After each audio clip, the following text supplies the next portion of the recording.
Ladies and gentlemen, they're saying America is running out of power. I'm like, how the hell do you run out of power? You know, but let's get into this and find out. So they're saying there are parts of America, and I have spoken about the power grid for probably the last several years now. Parts of America is running short of power as electricity hungry data centers and clean technology factories proliferate around the country, leaving utility and regulators gasping for credible plans to expand the nation's creaking power grid. Yes, some of these power grids, y'all, are over 100 years old. Over 100 years. That's why they're telling you they know eventually they're going to go down, you know, and this is why they're saying now for like the last decade that America, when it comes down to the power grids, is really living on the edge.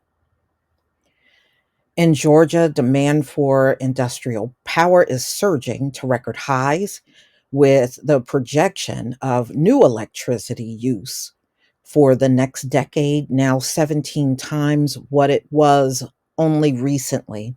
Arizona Public Service, the largest utility in that state, is also struggling to keep up, projecting it will be out of transmission capacity before the end of the decade if major upgrades are not done.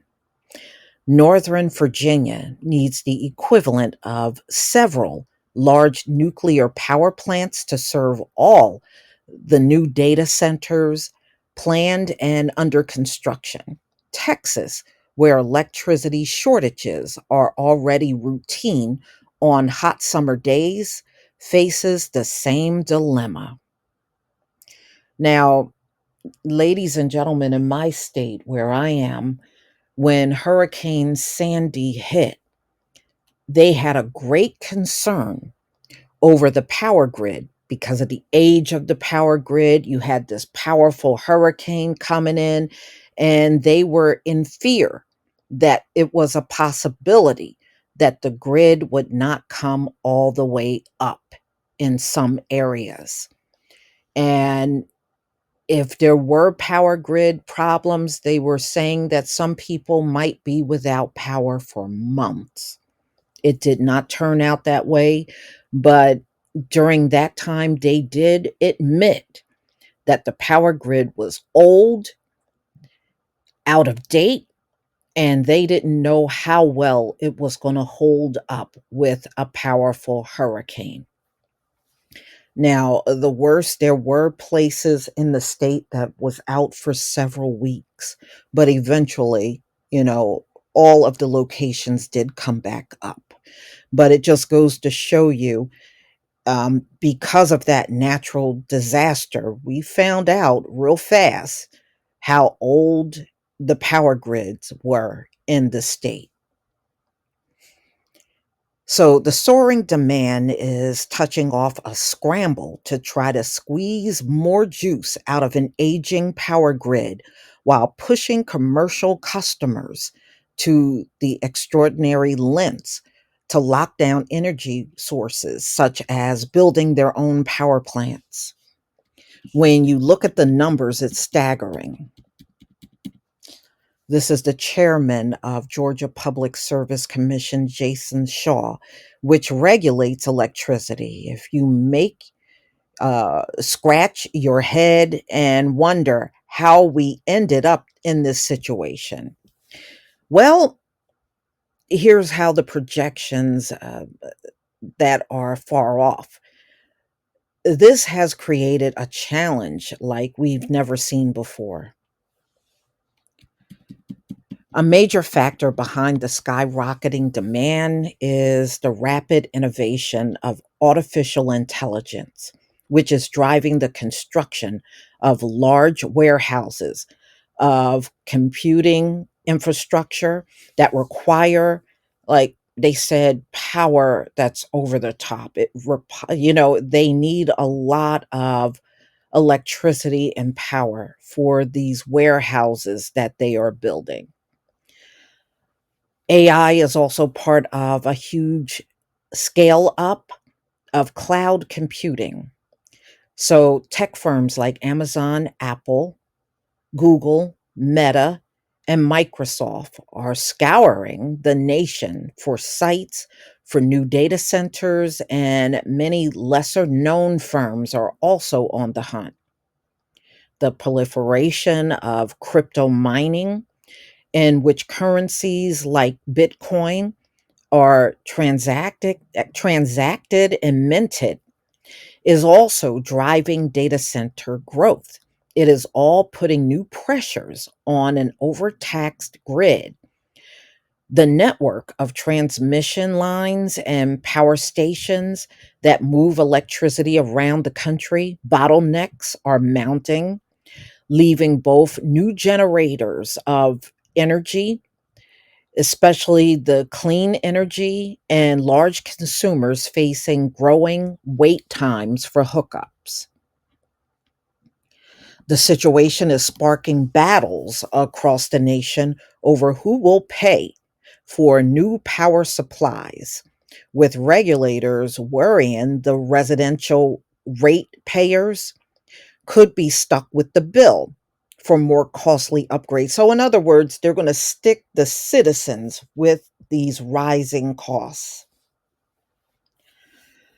It also threatens to stifle the transmission to cleaner energy as utility executives lobby to delay the retirement of fossil fuel plants and bring more online. The power crunch, they said, is their ability to supply the energy will be needed to charge the millions of electric cars and household appliances required to meet state and federal climate goals. The national, they said there are right now, the nation has 2,700 data centers, and they sap more than 4% of the country's total electricity. And that was as of 2022, according to the International Energy Agency. Its projection shows by 2026 it will consume 6% of the country's total electricity.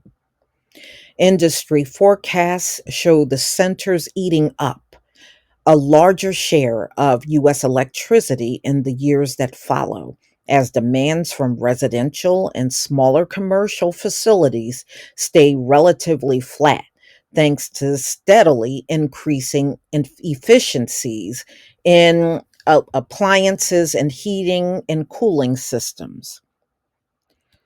Well, yeah, this is going to get worse. So now, each year, this is why before the summer comes, it seems like each year, these stories start coming out where they are concerned about the power grid, and the thing is, the story that came out, like I was telling y'all earlier about Sandy, I don't really think they've done much upgrading even from that point on.